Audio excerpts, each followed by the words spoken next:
Oferecimento Bradesco. Entre nós, você vem primeiro. Boa noite. Boa noite. 1 em cada 3 bares ou restaurantes fechou as portas no centro de São Paulo. Em um ano, foram 40 estabelecimentos que não suportaram a violência na região. Era para essa empresária comemorar os 6 meses de inauguração da pizzaria. Em vez disso, ela teve que fechar o próprio negócio. A gente se sentiu muito fragilizado aqui, muito exposto. Acendeu aquele alerta de, opa, peraí, não está valendo o risco que a gente está correndo. O investimento somente na cozinha foi de R$300 mil. 5 funcionários foram demitidos. Chegou um ponto que já não dava nem para convidar mais as pessoas para virem ao salão. As pessoas tinham medo mesmo, têm medo de ir para a rua. Essa é uma situação que se repete pelo centro de São Paulo. São inúmeras as portas fechadas, com placas de aluguel ou de venda. Com menos clientes para atender, preço dos aluguéis nas alturas e o medo de assaltos, as contas de muitos comerciantes entraram em colapso. Como consequência, pelo menos 40 bares e restaurantes no centro de São Paulo fecharam as portas de janeiro de 2022 a janeiro de 2023. O levantamento é do sindicato que representa a categoria. O restaurante gera uma cadeia muito grande, né? Então você tem desde o agronegócio até parte de transporte, mão de obra, turismo. Então, quer dizer, o impacto é muito grande do modo geral. Essa empresária, que prefere não ser identificada, é dona de um restaurante herdado pela família. Hoje, ela não sabe o que fazer para continuar trabalhando. Eu estou no centro há 16 anos, a gente já tem uma clientela aqui. Eu fico imaginando, eu vou sair daqui, o que vai ser? A Secretaria de Segurança Pública diz que reforçou o policiamento e intensificou as ações na região. Para a Bruna, resta agora o prejuízo e talvez a possibilidade de recomeçar longe do centro. Vou ter que analisar um pouco mais esse operacional para definir melhor essa logística daqui a um tempo, se eu conseguir, abrir em outro lugar. Veja agora outros destaques do dia. Polícia Federal investiga terceiro indício de fraude em carteira de vacinação de Jair Bolsonaro. Na retomada do Conselho de Desenvolvimento, o presidente Lula volta a atacar a taxa de juros. Justiça decide manter preso frei católico suspeito de pedofilia. Traficante é preso em mansão com dinheiro, joias e carros de luxo. Vídeo mostra roubo de fuzil num posto da Marinha. E na série especial, a história da mulher que parou de sair de casa depois de um procedimento estético nas sobrancelhas.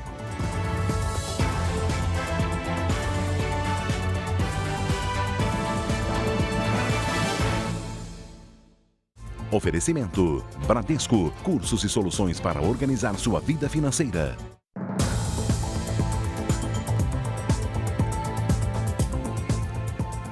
A Justiça decidiu manter preso o frei católico investigado por pedofilia em Minas Gerais. O religioso passou por audiência de custódia hoje em São Paulo. A Igreja Católica recebeu as primeiras denúncias contra o frei Elvésio de Jesus Carrara há 2 meses. O religioso teria cometido abusos sexuais contra adolescentes. No final de março, as informações foram repassadas para a Polícia Civil, que ontem cumpriu mandados de busca e apreensão em 5 endereços ligados ao religioso católico, nas cidades de São João del Rei, em Minas Gerais, Goiás, no interior goiano, e na capital paulista. O frei estava em São Paulo e foi preso em flagrante por causa do conteúdo encontrado no celular dele. Eram imagens pornográficas de adolescentes e imagens, inclusive, próprias em que ele aparecia ao lado de determinado adolescente. O adolescente participava de um projeto social de uma ONG, fundada pelo frei em São João del Rei. Segundo a polícia, o frei Elvésio se aproveitava da condição de vulnerabilidade do garoto para cometer os abusos. Ele recebia dinheiro se ele fosse a São Paulo visitá-lo, que ele seria agraciado se ele praticasse algumas condutas, dentre elas fazer visitas a São Paulo. As investigações ainda apontam que o Frei Elvésio se beneficiava do trabalho no projeto social para cometer os abusos. É possível que haja mais vítimas. Hoje, o religioso passou por uma audiência de custódia aqui em São Paulo. A justiça decidiu que ele vai ficar preso até o fim do inquérito policial. Até o momento, a defesa do Frei não foi localizada. A Arquidiocese de São Paulo disse que recebeu com perplexidade a notícia da prisão e da grave acusação. A Ordem Dominicana, a qual o Frei pertence, afirmou que, depois das denúncias, o proibiu de exercer atividades religiosas, de trabalhar com menores de idade e de frequentar as cidades de São Paulo e Goiás, mas que ele estava desobedecendo às orientações.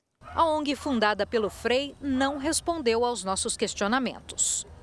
Uma quadrilha tentava monopolizar o serviço de internet em Angra dos Reis, uma das áreas turísticas mais importantes do litoral do Rio de Janeiro.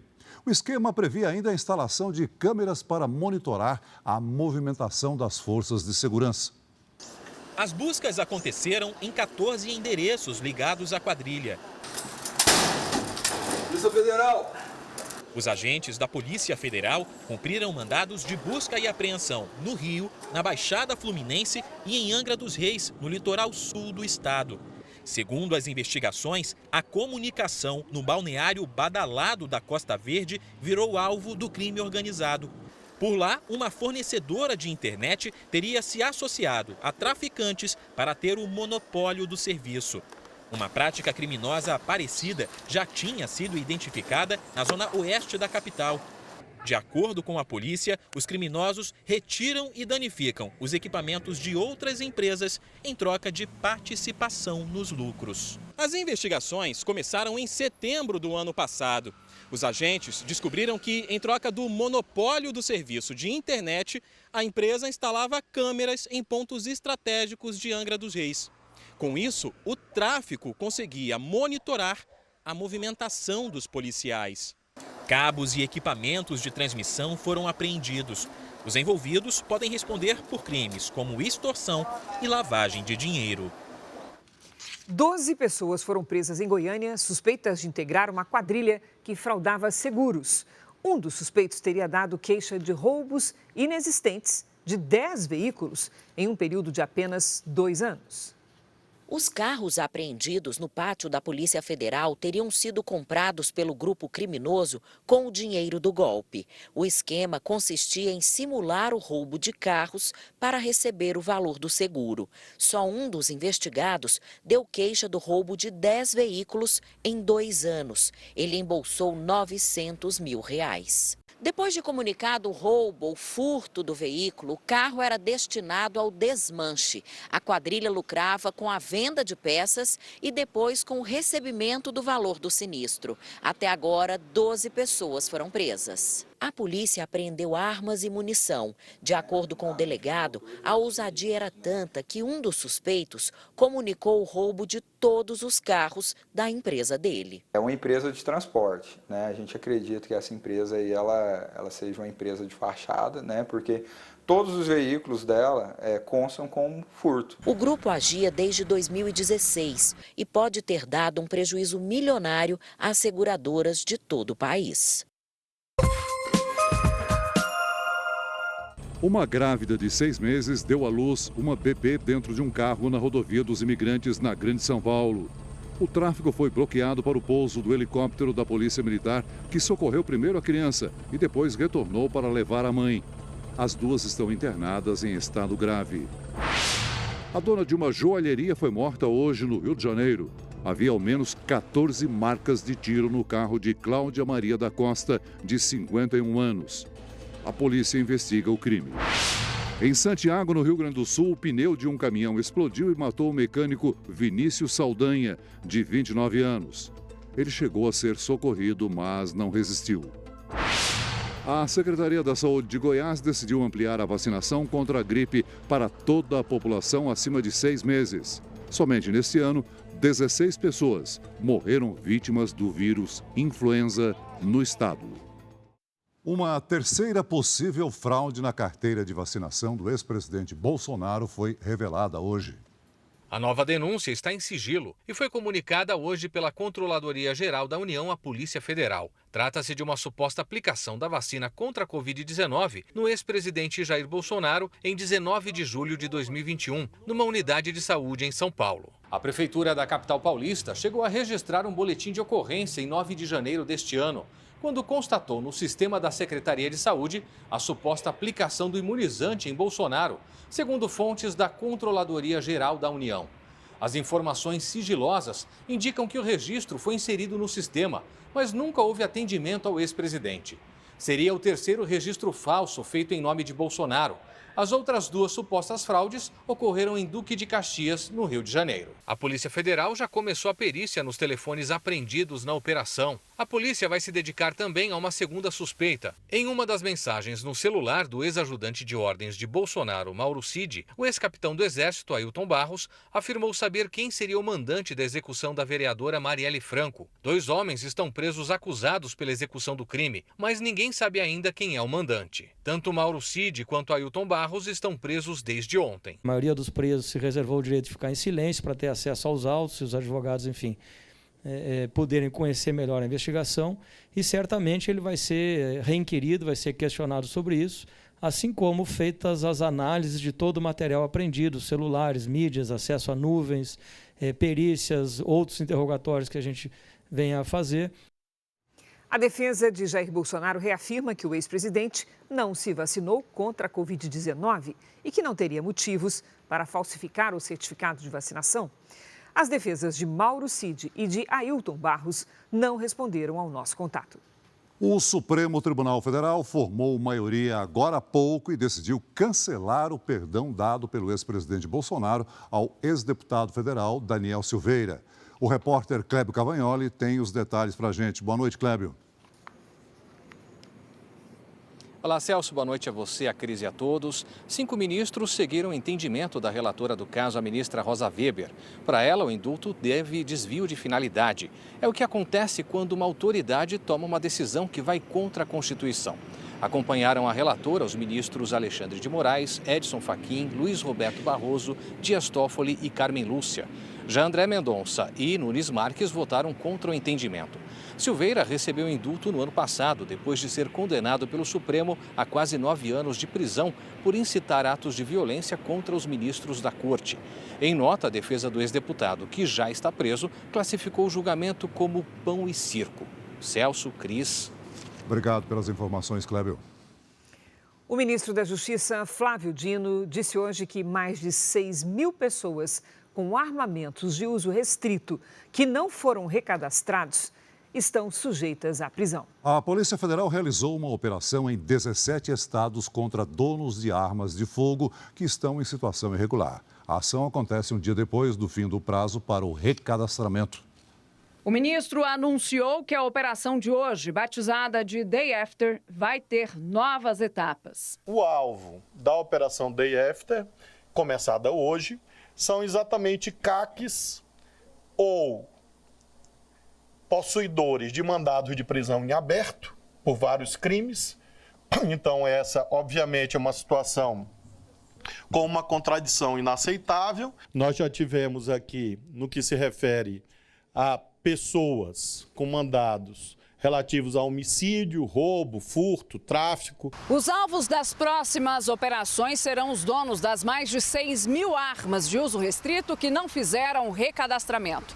Segundo o ministro da Justiça, essas pessoas podem até ser presas. Nós vamos trabalhar na análise do recadastramento para exatamente fazer com que essas armas, possivelmente em alguns casos, que estão em poder de organizações criminosas, sejam adequadamente identificadas. O prazo para o recadastramento junto à Polícia Federal terminou ontem e o número de armas cadastradas no país aumentou.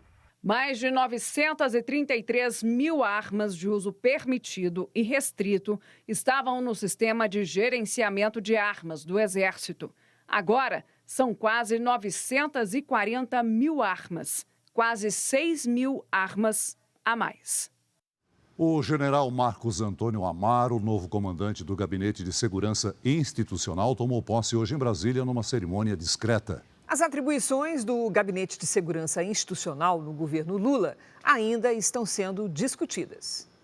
O presidente Lula já fez um pedido ao general que civis também façam parte do GSI. A Comissão de Relações Exteriores do Senado aprovou hoje a indicação de Luiz Fernando Correia para chefiar a ABIN, a Agência Brasileira de Inteligência. O nome dele ainda precisa passar pelo plenário do Senado. Correia é delegado aposentado da Polícia Federal. Neste momento, a ABIN está sob o comando da Casa Civil, mas há uma tentativa de que ela volte ao lugar de origem, o Gabinete de Segurança Institucional.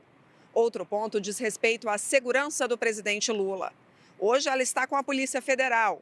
Essa atribuição, até o governo passado, também era do GSI. Hoje, Lula participou da primeira reunião do Conselho de Desenvolvimento Econômico e Social Sustentável, o chamado Conselhão, que é composto por quase 250 pessoas, entre elas empresários, líderes de movimentos sociais, ativistas e até influenciadores de redes sociais. A função do Conselho é apresentar propostas ao governo. Ao discursar, Lula voltou a atacar a taxa de juros e o presidente do Banco Central, Roberto Campos Neto. Ontem, o Copom manteve a taxa básica de juros, a Selic, em 13,75%, o que desagradou ao governo. Como o Banco Central é independente, o governo não tem poder para baixar os juros. Esse conselho pode até discutir taxa de juros, se quiser. Porque é engraçado. É muito engraçado o que se pensa nesse país. Todo mundo aqui pode falar de tudo. Só não pode falar de juros.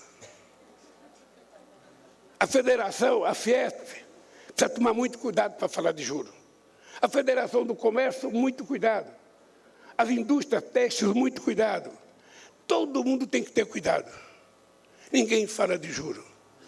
Como se um homem sozinho pudesse saber mais do que a cabeça de 215 milhões de pessoas. O ministro da Fazenda, Fernando Haddad, também foi na linha do presidente Lula e disse que a taxa de juros virou uma pedra no caminho para o crescimento do Brasil. Eu fiquei bastante preocupado com a decisão de ontem do nosso Copom, né, de manter pela terceira vez a maior taxa de juros do mundo, numa economia que tem hoje uma das mais baixas taxas de inflação, sobretudo projetada no tempo.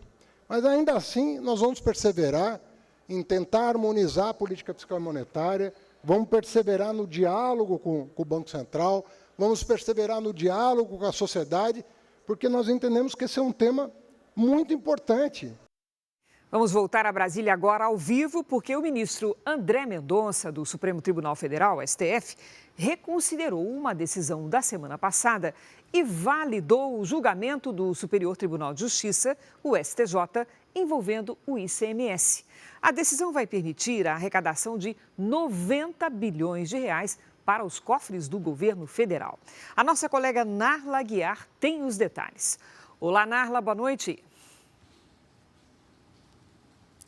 Boa noite, Cris, Celso, boa noite a todos. O ministro André Mendonça toma essa nova decisão 2 dias após se encontrar com o ministro da Fazenda, Fernando Haddad. Na semana passada, Mendonça suspendeu os efeitos de uma decisão do STJ que autorizou a cobrança de 2 impostos sobre os benefícios fiscais dados pelos estados a empresas por meio do ICMS. O aumento estimado na arrecadação com o pagamento desses impostos é de 90 bilhões de reais. Essa vai ser uma das principais fontes de recurso do governo para equilibrar as próprias contas. A decisão vem no momento em que o Congresso discute uma nova lei sobre gastos públicos. A estimativa do governo é que seja necessário aumentar a arrecadação em 150 bilhões de reais para que essa lei dê certo. Cris, Celso. Obrigada, Narla. Uma informação que chegou agora há pouquinho. O governo decidiu antecipar o pagamento do 13º salário a 30 milhões de aposentados e pensionistas do INSS. Os pagamentos serão feitos em 2 parcelas nos salários de maio e junho. O benefício é pago normalmente no 2º semestre de cada ano, em agosto e novembro. De acordo com o governo, a antecipação vai injetar mais de 62 bilhões de reais na economia. O presidente Lula está a caminho de Londres em viagem oficial para acompanhar a coroação do rei Charles III. Os preparativos para a cerimônia na capital britânica estão na fase final, como informa o nosso enviado especial, Luiz Fara Monteiro. Os mais empolgados acamparam na avenida próxima ao Palácio de Buckingham, sede da monarquia britânica, para acompanhar a passagem de Charles III. Vestida com a imagem do rei, Mandy Eilish, de 65 anos, mostra expectativa com a coroação. Ela e as amigas fazem apresentações musicais para passar o tempo. Livretos com explicações sobre a coroação são distribuídos gratuitamente. Câmeras de alta resolução foram instaladas em pontos estratégicos. A polícia mobilizou 29 mil agentes e avisou que terá tolerância zero com espectadores indisciplinados. Este jovem da África do Sul, país que foi colônia da Inglaterra, simpatiza com o novo casal real. Charles III é casado com a rainha consorte, Camilla Parker Bowles. Depois de meses de turbulência, a grande família está feliz de novo, diz. 3 mil festas em saudação ao rei são esperadas em todo o Reino Unido até domingo. Mas apesar da tradição, parte dos britânicos critica os custos cada vez mais elevados da família real. No ano passado, as despesas com a monarquia, que são pagas com os impostos britânicos, somaram o equivalente a 548 milhões de reais. É muito dinheiro, diz este homem. A lista de convidados da realeza, que já chegou a ter 8 mil nomes no passado, hoje está mais enxuta, 2 mil. O presidente Lula desembarca na capital inglesa nesta sexta-feira. Antes de acompanhar a coroação no sábado, o presidente Lula será recebido na tarde desta sexta-feira pelo chefe de governo britânico, o primeiro-ministro Rishi Sunak. Na reunião de 45 minutos, Brasil e Reino Unido discutirão propostas para possíveis acordos nas áreas de comércio, tecnologia e meio ambiente. No início da noite, Lula janta com Charles e outros 10 chefes de Estado no Palácio de Buckingham.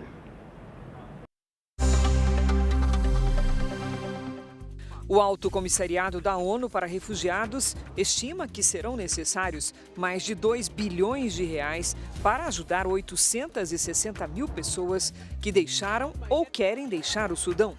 A ideia é garantir água, alimentos e moradia para quem chegar a países vizinhos. O conflito entre o exército do Sudão e um grupo paramilitar já deixou pelo menos 550 mortos. A Interpol, a Polícia Internacional, informou hoje que prendeu 60 pessoas durante uma operação contra o tráfico internacional de obras de arte. Foram recuperados 11 mil itens roubados em 14 países da Europa. A população menor de 15 anos caiu pelo 42º ano consecutivo no Japão. Para aumentar a taxa de natalidade, o governo pretende criar um auxílio financeiro para famílias com filhos pequenos. A chuva constante deixa cidades em alerta nas regiões Norte e Nordeste. Em 4 dias, Macapá e Belém registraram mais da metade de todo o volume esperado para o mês de maio. Já está conosco a Lidiane Sayuri. Oi, Lid, boa noite. Dá para saber se outras áreas também vão enfrentar esse mesmo problema? Vão sim, Cris. Boa noite para você. Oi, Celso, muito boa noite. Boa noite a todos aí de casa. As nuvens carregadas agora ganham força também no sul. Nesta sexta, os temporais atingem o Rio Grande do Sul, Santa Catarina e o oeste do Paraná. No interior do Brasil, o ar seco e quente deixa o tempo firme em todas as áreas claras do mapa. Em Porto Alegre, dia chuvoso com máxima de 22 graus. Já no Rio de Janeiro, sexta ensolarada com 31. Em Cuiabá e em Boa Vista, 34. Em Aracaju e em São Luís, chuva, sol e até 30 graus. Em São Paulo, tem previsão de chuva só na próxima terça-feira. Até segunda, máximas entre 29 e 30 graus. Tempo Delivery. O Gilson e o Luan são da cidade de Candeias, na Bahia. Vamos lá. Oi, Gilson, Luan, boa noite para vocês. Olha, os ventos do mar mantêm as nuvens carregadas nos próximos dias. No fim de semana, a chuva a qualquer hora pode causar transtornos. Na sexta, máxima de 29, no sábado 28 e no domingo até 27 graus. Agora é a vez da Elaine, da cidade de Itá, Santa Catarina. Olha aqui, Elaine, Muito obrigada pelo carinho, viu? Olha, o fim de semana será de muita chuva no sul do Brasil. E com a chegada de uma nova frente fria entre domingo e segunda, as tempestades aumentam. Nesta sexta faz 22 graus à tarde. No fim de semana, máxima de 26. Quer ver a sua cidade aqui no telão do JR também? Então participe do nosso Tempo Delivery. Pelas redes sociais, use a hashtag #VocêNoJR. Cris, Celso. Obrigada, Lidy. Até amanhã, Lidy. Veja a seguir. Integrante de quadrilha que roubou o fuzil da Marinha é preso no Rio de Janeiro.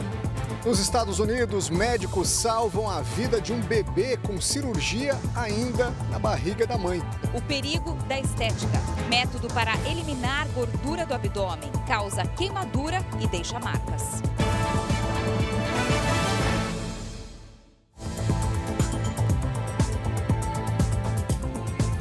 Médicos americanos realizaram a primeira cirurgia cerebral num feto durante a gestação.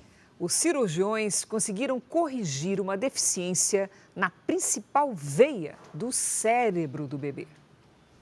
Denver Coleman se mostrou forte, mesmo antes de nascer. A mãe disse que tudo corria bem até a 30ª semana de gestação. Foi quando a médica disse que havia algo errado no cérebro do bebê e que o coração estava aumentado. Exames apontaram que o feto tinha uma malformação na chamada veia de Galeno, a principal do cérebro que impedia a correta irrigação sanguínea. A equipe médica do Hospital Infantil de Boston optou por realizar o procedimento um mês depois do diagnóstico. Além da mãe, o bebê também foi anestesiado. Com o uso de um catéter, minúsculas bobinas de metal foram inseridas para abrir espaço na veia e assim melhorar a passagem de sangue no cérebro. A pressão arterial foi imediatamente normalizada. Segundo os médicos, bebês com essa malformação sofrem com insuficiência cardíaca e lesões cerebrais. Quase metade morre logo após o nascimento. A mãe deu à luz 2 dias depois da cirurgia. Os primeiros exames mostraram que Denver se recuperou bem e que se desenvolve como um bebê normal e fez a alegria da família Coleman. Investigações realizadas na Europa mostraram que o PCC recebia armas como pagamento da principal máfia italiana. Segundo o Ministério Público de São Paulo, o arsenal seria para abastecer quadrilhas na América do Sul. Um negócio global que movimenta bilhões. A operação, que prendeu mais de 100 pessoas e envolveu polícias de vários países da Europa, teve como alvo membros de um dos maiores grupos mafiosos do mundo, formado no sul da Itália. A 'Ndrangheta, que atua na região italiana da Calábria, controla uma série de autoridades e serviços públicos, além de um dos principais portos da Europa. Investigações apontam que o grupo criminoso recebe drogas através dele. Boa parte da cocaína consumida na Europa sai da América do Sul. As drogas atravessam o Brasil e são enviadas para o velho continente por navios através do Porto de Santos. A cocaína sai dos países produtores valendo quase R$ 7.500 o quilo. Chega na Europa custando mais de R$ 164 mil. Na Ásia, a droga pura chega a valer quase R$ 800 mil o quilo.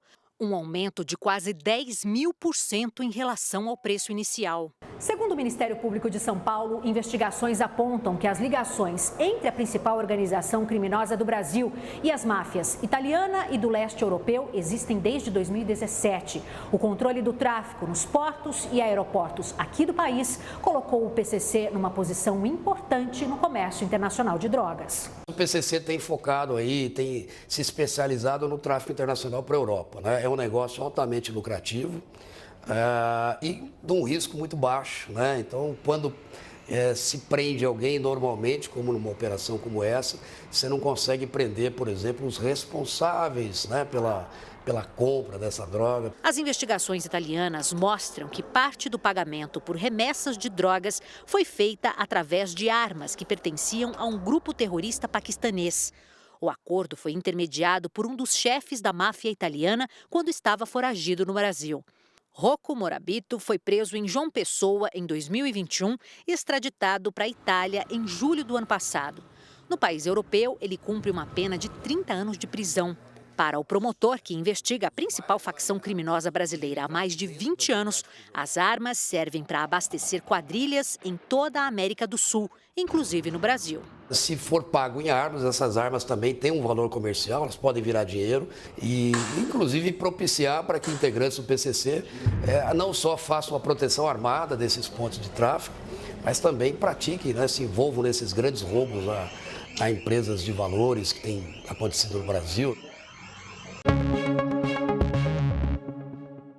Na Califórnia, nos Estados Unidos, uma câmera de segurança flagrou o momento em que um pedestre resgata um carrinho com um bebê que ia em direção a uma avenida movimentada. Na imagem, uma mulher coloca compras no carro quando o carrinho começa a se movimentar. Ela tenta correr para pegar a criança, mas logo tropeça e cai. Um homem que estava por perto consegue segurar o carrinho e evitar o acidente. No Rio de Janeiro, uma força-tarefa da Marinha e da Polícia Civil prendeu o segundo integrante de uma quadrilha que roubou um fuzil da instituição militar. Um terceiro criminoso envolvido no roubo ainda continua foragido. Nas imagens, o soldado da Marinha está com um fuzil e se aproxima do carro para pedir a identificação. O criminoso age rápido, consegue render o militar que não reage. As gravações foram decisivas na investigação. Segundo a Marinha, elas mostram um erro grave de conduta e quebra de protocolo de segurança. O soldado que vai até o carro não poderia estar armado, mas segundo a polícia, ele fazia parte do esquema. O soldado Gabriel Teixeira foi preso no mês passado e o celular dele foi apreendido. As investigações avançaram com a quebra do sigilo telefônico e de mensagens do militar. Com essas informações, a Marinha descobriu que um ex-fuzileiro que abandonou a corporação estava por trás do crime.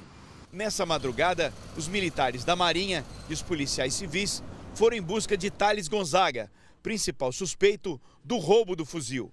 Mas ele não foi encontrado e continua foragido. Com essa prática do crime, do roubo contra a Marinha, ele, que era um soldado do tráfico no local, foi promovido a gerente de uma boca de fumo. Ele conseguiu uma promoção na hierarquia. A força-tarefa foi até uma comunidade em Belford Roxo, na Baixada Fluminense. Depois de vasculhar ruas e becos e vistoriar algumas casas, os policiais conseguiram prender Yuri Massaroni. Para o Yuri, o papel dele no crime ele foi o motorista do veículo. O veículo dele foi usado nesse roubo.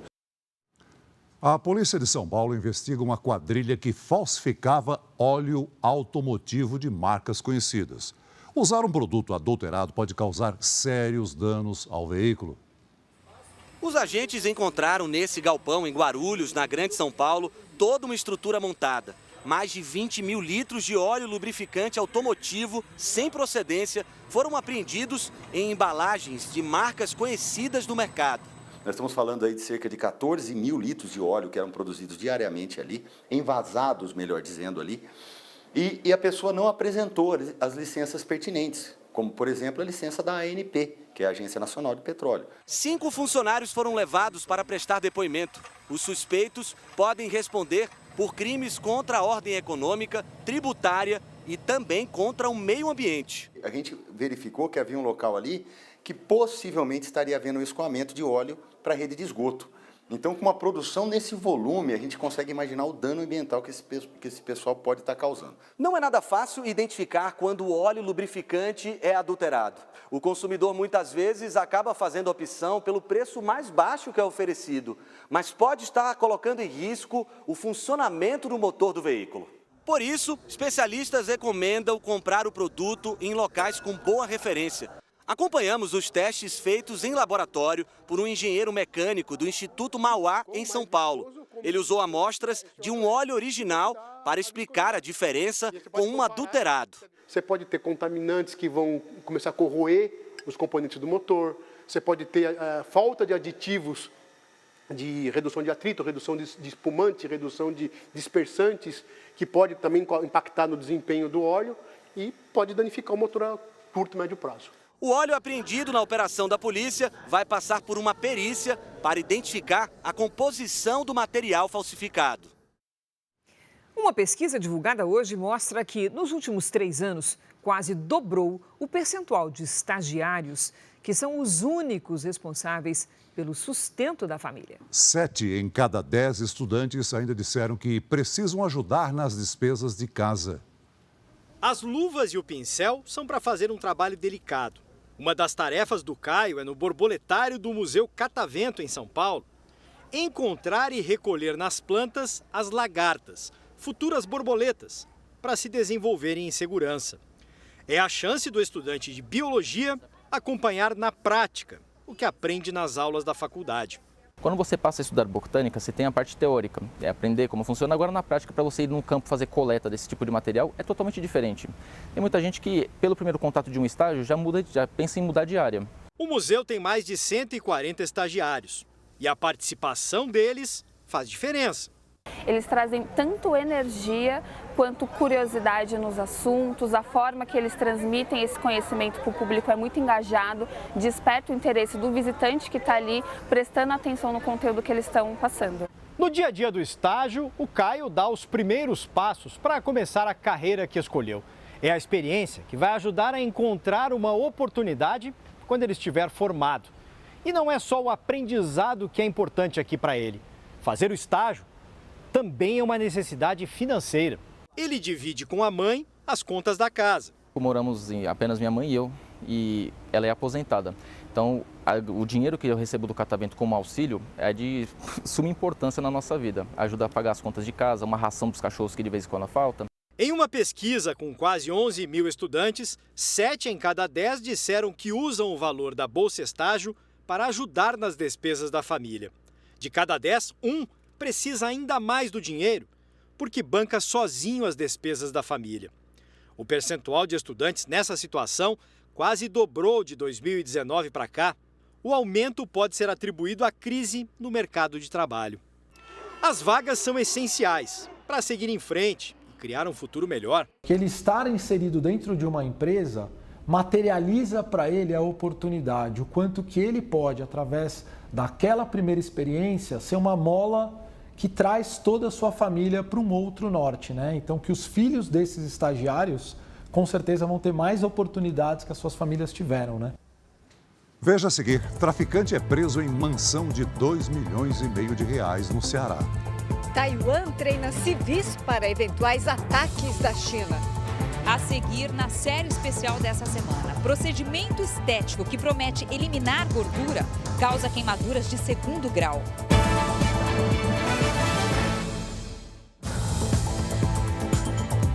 Em meio à crescente tensão com a China, o governo de Taiwan realizou exercícios militares com civis nesta quinta-feira. A nossa correspondente na Ásia, Silvia Kikuchi, tem as informações. Olá, Silvia, preocupante a situação, hein? Bom dia para você.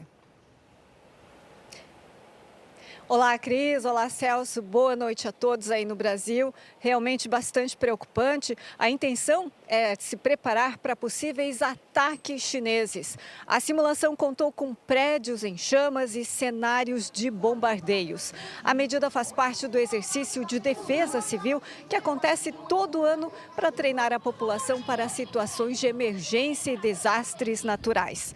Para a China, Taiwan é parte de seu território. O país considera como uma ameaça a aproximação da ilha com os Estados Unidos. No fim do mês, Taiwan deve realizar as manobras militares mais importantes do ano com exercícios de combate real. Cris e Celso. Que prevaleça a paz, Silvia. Obrigada. Quase 80% das famílias brasileiras estão endividadas e o cartão de crédito concentra a maior parte das contas em atraso. O dinheiro que Kátia ganha não é o suficiente para pagar todas as contas do mês. Aí a gente conversa que a pessoa deixa para outro mês, dá um jurinho e assim vamos indo, né? Segundo a pesquisa de endividamento e inadimplência do consumidor, o número de pessoas com dificuldade para quitar as dívidas cresceu em todo o país. Em abril, 78,3% das famílias estavam endividadas. No Rio Grande do Sul, as famílias chegam a comprometer quase 30% da renda mensal com os boletos em atraso. 86,8% dos endividados têm débitos com o cartão de crédito. Quando a pessoa não paga, ela entra no rotativo do cartão de crédito. Esse rotativo, sim, tem níveis altíssimos aí de taxa de juros. O levantamento indica ainda que em abril, os inadimplentes, ou seja, pessoas que estão com as contas em atraso, chegaram a 29,1%. O número é um pouco menor do que o registrado em março. O percentual de famílias que não têm condição de pagar as dívidas chegou a 11,6%. Para fugir dessa estatística, a dica é ficar de olho nas finanças. Anotar todas as suas despesas e gastar menos do que ganha. Essa é a regra principal.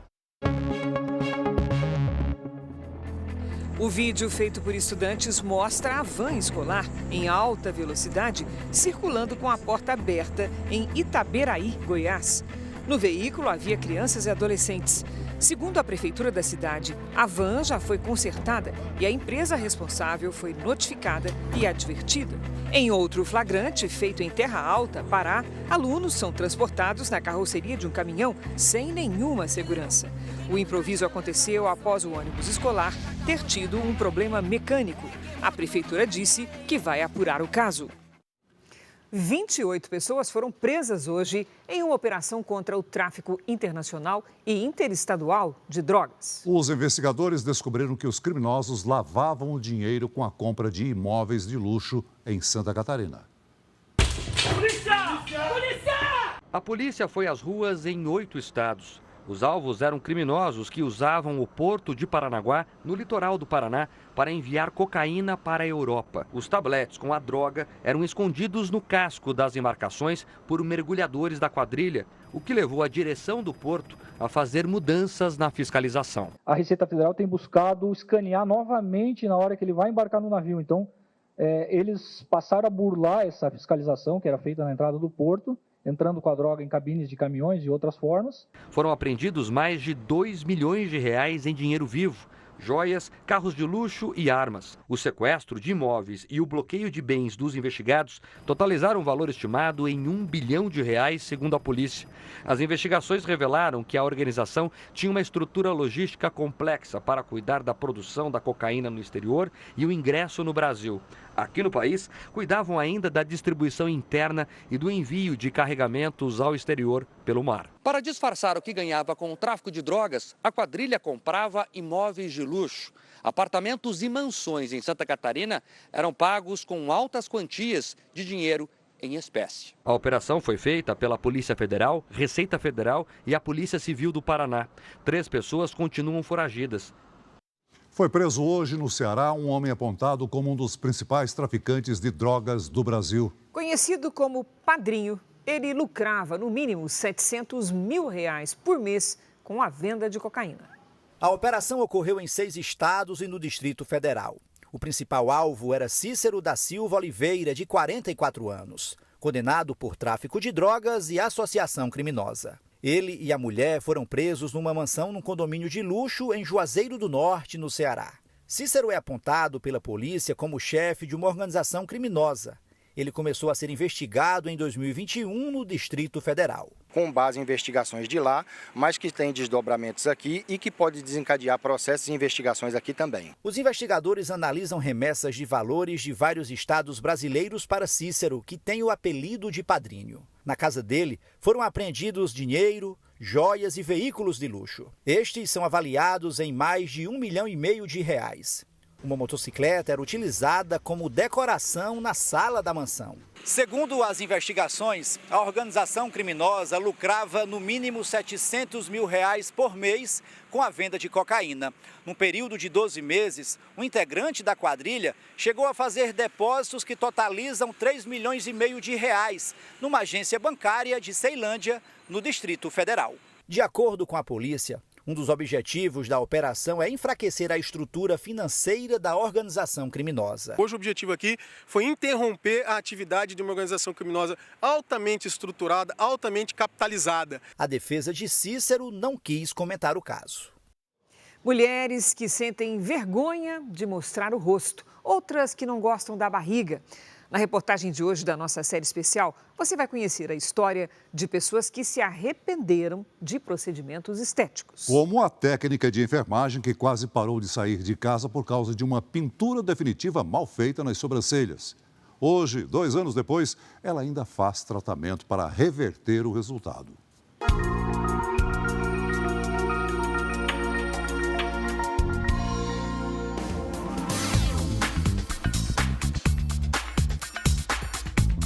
Mulheres que só queriam se sentir mais bonitas, mas no meio do processo de mudança... Se eu pudesse voltar, mas não teria feito.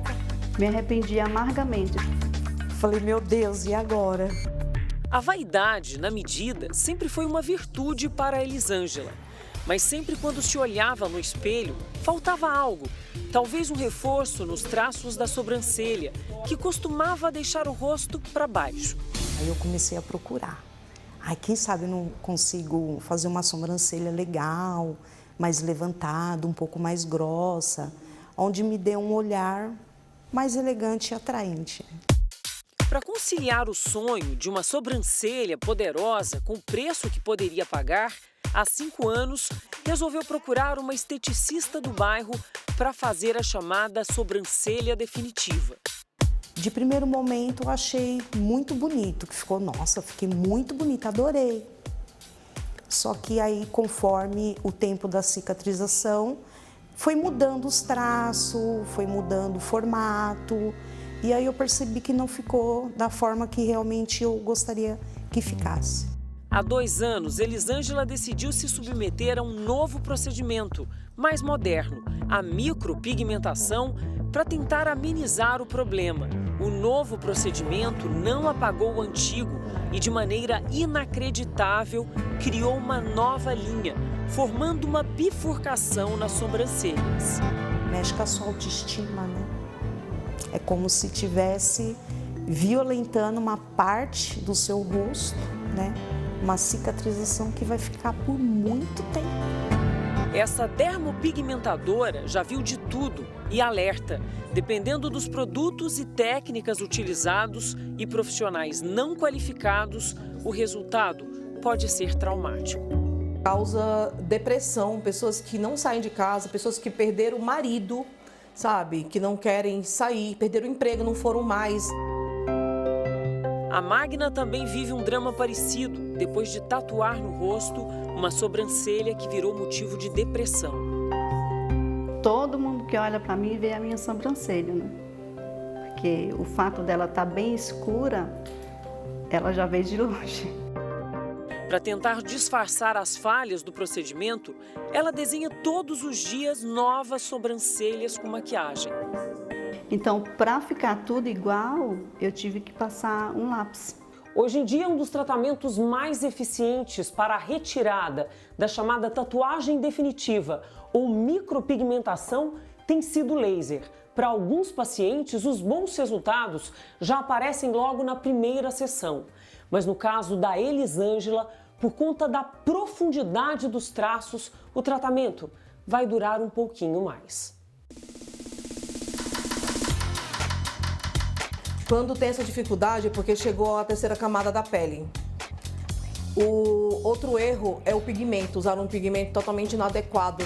Mesmo longe do fim do tratamento, Elisângela se emociona. Depois de anos de sofrimento, horas diante do espelho para maquiar a tatuagem e reduzir o impacto visual que causou tanta frustração. A especialista diz que é preciso escolher com rigor os profissionais e não ter o custo como um fator de escolha, mas não é só isso. Você tem que respeitar o rosto, né, a simetria da cliente, não descaracterizando aquele rosto singelo que ela tem. Se a Elisângela e a Magda sentem vergonha do rosto depois dos procedimentos, a Simoni, de Itanhaém, litoral de São Paulo, tem vergonha da barriga. quando eu sentava, tinha uma gordurinha que me incomodava. Para solucionar o problema, ela decidiu fazer um procedimento estético. Eu vi um anúncio nas redes sociais, né, dessa clínica e lá tinham vários pacotes promocionais. E aí me chamou a atenção, porque é um procedimento, né, assim, que é caro, mas que estava com um preço mais acessível e eu me interessei e fui fazer lá. A criolipólise é um tratamento estético que promete eliminar gordura por meio do congelamento. As células se rompem em baixas temperaturas. Pôs a manta, pôs o aparelho e me deixou lá mais ou menos uns 40 minutos. Tirou, já ficou manchado. Aí eu questionei, falei, nossa, não era pra estar assim. Mas pode dar muito errado se o equipamento não estiver com a manutenção em dia ou se o profissional não tiver passado por um treinamento rigoroso.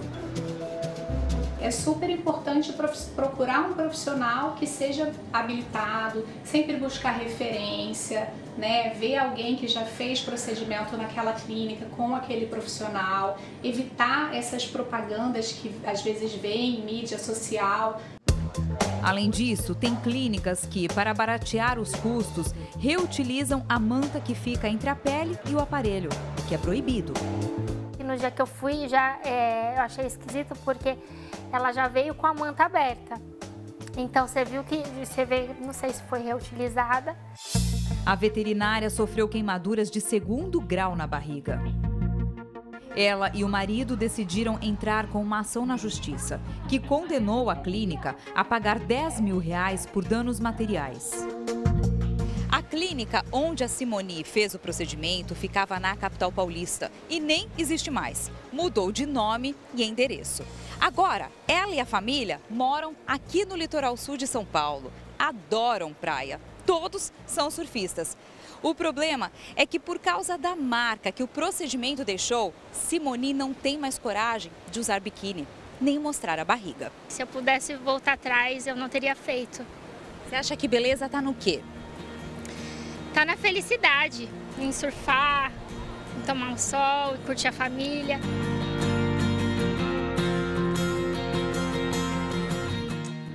O Jornal da Record de hoje termina aqui. Essa edição na íntegra e também a nossa versão em podcast estão no Play Plus e em todas as nossas plataformas digitais. E à 00:30 tem mais Jornal da Record. Fique agora com a série Reis. E logo depois da novela Jesus, tem Repórter Record Investigação com o salva-vidas do asfalto. Ótima noite para você. Boa noite.